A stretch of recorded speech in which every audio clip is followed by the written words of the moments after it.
Forex ટ્રેડિંગમાં 80% પ્રોફિટના નામે 21 લાખની ઠગાઈ કરનાર ગેંગને બેંક ખાતું આપનાર પકડાયો।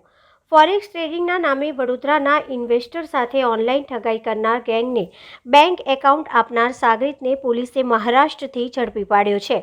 ન્યૂ સમા રોડ વિસ્તારના કલ્પેશભાઈ સુથારને ફોરેક્સ ટ્રેડિંગમાં 40થી 80% સુધીની વળતર આપવાની વાત કરી સુરેશ મૌર્ય નામના ઠગે ફસાવ્યો હતો। તેને લિંક મોકલ્યા બાદ એની ડેસ્ક એપ્લિકેશન ડાઉનલોડ કરાવી 21.71 લાખ રકમ મેળવી હતી અને સામે પ્રોફિટ 71 લાખ જેટલી રકમ પણ દેખાતી હતી, પરંતુ ઇન્વેસ્ટર આ રકમ ઉપાડી શકતા ન હતા।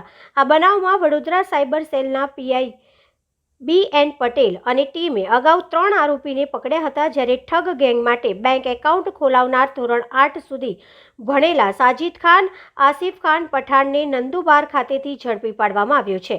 પ્રાથમિક તપાસમાં નંદુબારમાં રહેતા યુવકે બેંક એકાઉન્ટ આપવા માટે ₹10,000 મળ્યા હોવાની કબૂલાત કરી છે। પોલીસે તપાસ કરતા તેના બેંક એકાઉન્ટમાં બીજા પણ ₹15 લાખના ટ્રાન્ઝેક્શન જોવા મળ્યા છે, જેથી તે દિશામાં તપાસ કરવામાં આવી રહી છે।